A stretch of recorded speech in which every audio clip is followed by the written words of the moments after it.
action, Dave. He's missed it all. Has he? Yeah. I didn't know you knew Jordan. You missed it bleeding down there and everything. Right, I'm going to catch that second. So you got it on film? Yeah. Yeah, sure, yeah. And when you zoomed in, you could see the horizon again. Yeah, I'll show you Just in a before it started bleeding. Wow.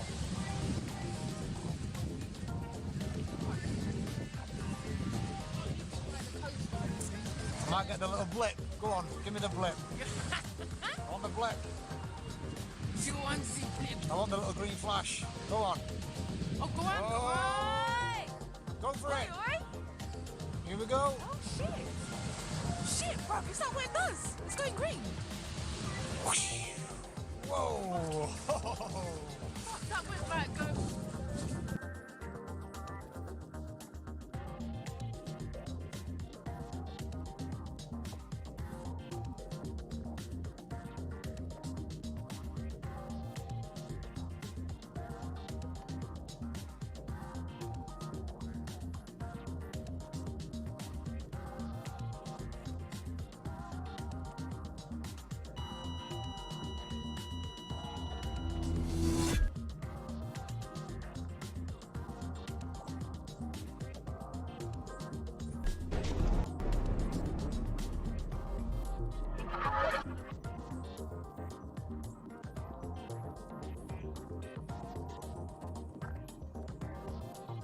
On the morning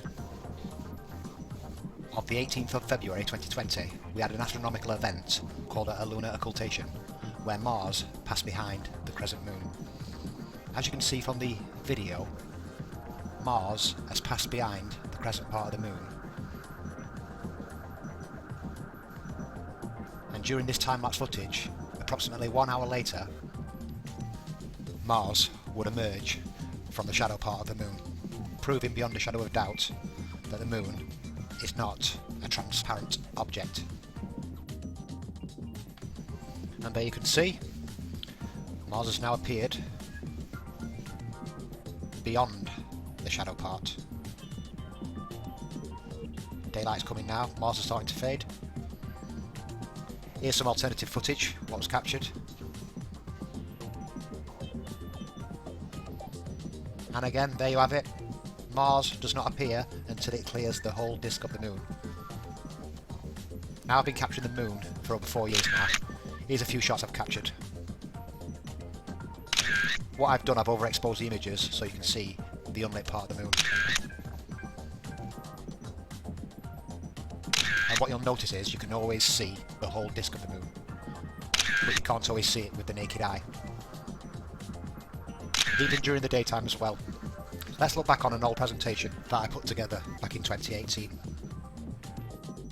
People say, oh, I've seen stars through the moon, let's see blue sky through the moon, why is the moon red? There's a lot of questions, yeah? So what I've done a little bit of research into this. Some people will still say they've seen stars through the moon. Every single person I know, Ali Madge, Jenna Fredo, Ron Hagberg, myself, we're observing the moon on a regular basis. In 2017, I was out in the garden at least 5 nights a week observing the moon, and I've never, ever, ever seen a star through the moon. I've seen a star go behind the moon. I've actually filmed Aldebaran go behind the moon, and it doesn't come out until it passes the old disk of the moon. So even if it was an half moon, it wouldn't pop out in the Terminator shadow part. It won't pop out until it cleared that. Yeah, the old disk of the moon is there, and I'll show you in a minute. Because if you do a long exposure shot of the moon, on a crescent moon, what you'll do, you'll light it up, yeah, and you'll see all the actual moon itself. You know what I mean? I'm sure you've seen like a little bit of a lit side, and then they light the other side up. In fact, I've got a photograph of it coming up in the presentation in a minute, so you'll get to see that. So, hello, Mr. Blue Sky. There's a lot of people say they've seen stars through the moon, and they've also say they can see blue sky through the moon. Well, yes, you can see blue sky through the moon, which on this image you can clearly see it, but in reality you can't see blue sky from the moon, because you need to understand how light works. Now, the light spectrum, you get shortwave light, which is the ultraviolet scale of the light, and you get long wave, which is the infrared scale. Now, what happens on the ultraviolet scale is the light scatters easily, and that's what creates a blue sky. When light scatters, the shortwave light, what it'll do, it'll scatter and it will turn the sky blue. So in reality, for an analogy, if you want to think about the light spectrum, think about the sound spectrum. When I make a high-pitched noise, yeah, what'll happen? Your ears will vibrate quicker. which creates a high pitch, which we hear a high pitched sound. If I make a low rumble, your ears will vibrate slower, and you'll obviously hear a low rumble sound because the eardrums are vibrating slower. Now, there's sounds at either end of the scale. So there's sounds we don't hear, like high frequency sounds, and then there's like sounds at the other end of the scale, which is low frequency sound. Alligators make a certain sound which can't be detected by the ear, and bats make a high frequency pitch noise which can't be detected either. So think of light like the sound spectrum. You know what I mean? Where the light waves will scatter easily, and when they scatter, they turn blue. Yeah, and the ones what will penetrate through thick, denser atmosphere is the infrared scale. So that's why on this next image, what you'll see is, notice these mountains from a distance, what I filmed in Fuerteventura, they're translucent. But do you really think if an object went behind the mountains, you'd see it? The answer is no. Them mountains are solid, but because the light is scattering, it causes an optical illusion, and it looks like the mountains are actually see-through. But in reality, you get closer and closer to the mountains, they're solid rock. Now, I'm not saying the moon's solid rock, but you get the same effect with the moon, where the light gets scattered, and you can't see, and you can see blue sky through the moon. My good friend Jenniferado shot this picture of the moon here, and as you can see, it's a half moon. And if you look carefully, if you edit that picture slightly, what you'll see the whole moon. The whole moon is actually there. Although it looks like you're looking at a half moon, in reality, the whole disk of the moon is always there. If you get the right exposure, you will be able to light that other half of the moon up. It's just getting the right exposure, you know what I mean? It's difficult. Like I say, it does look like the moon's not there, but in reality, it's always there. There you go. There's a good example. You've got a crescent moon, but what I've done, I've overexposed it, and I've lit up the dark side. See, normally, you would only see the crescent moon in the sky. But what I did, I actually lit up the dark side by overexposing the moon, or doing a longer exposure of the moon, and it actually lights up the whole moon. So that's just to give you an idea that the whole disk of the moon is always there, and no, you can't see blue sky through the moon. And some will say they've seen stars through the moon. Every person I know has been observing the moon has never seen it.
I'm always talking about magnification, but I'm gonna add in the ramping effect too, especially when we're watching the sun depart our line of sight.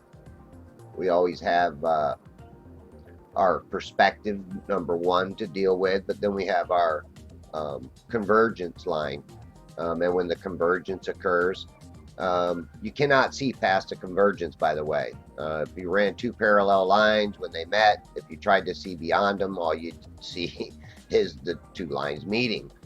So you never really get to actually see beyond that convergence line.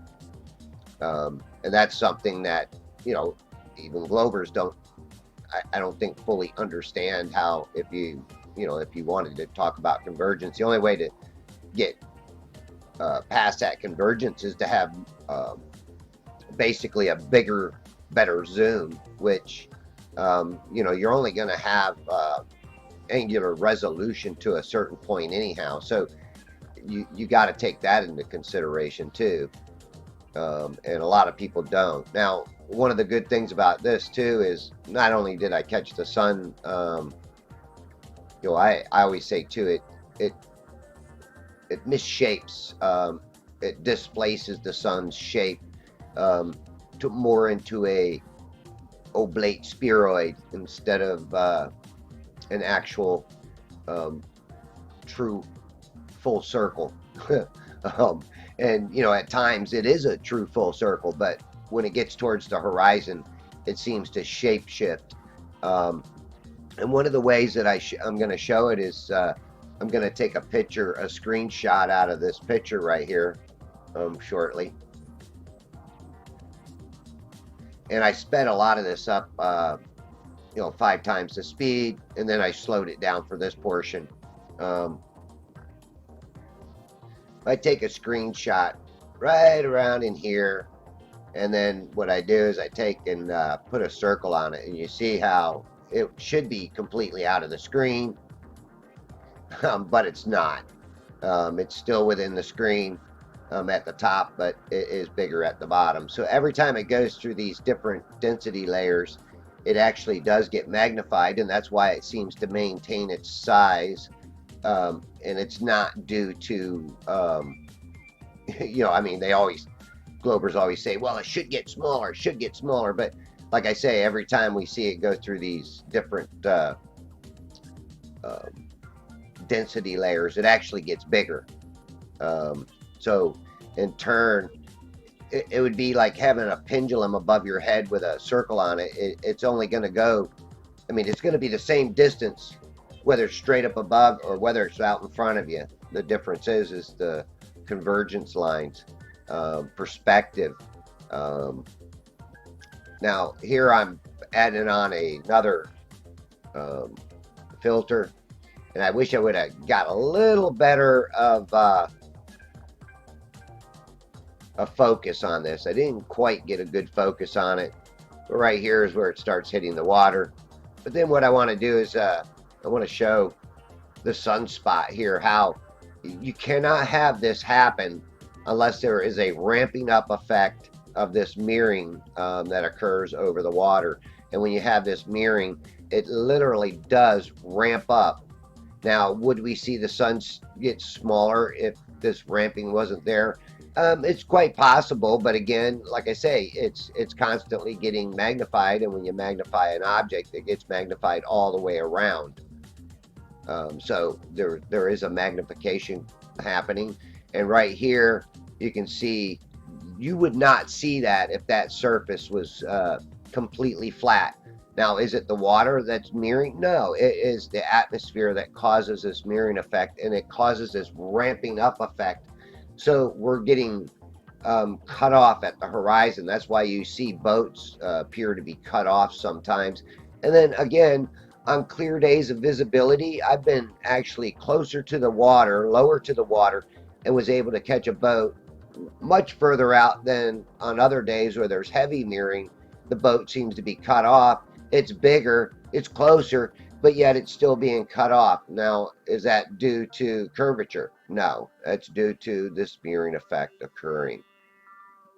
Now, I did take 2 pictures of screenshots of right here. You can see we're about what I call the convergence line, actually where the mirroring edge ends upward. Okay, it's bending upwards. It's a bent mirror upwards. It's just like a ramp, bicycle ramp. And then here's the other picture where it's cutting through the elongated sunspot.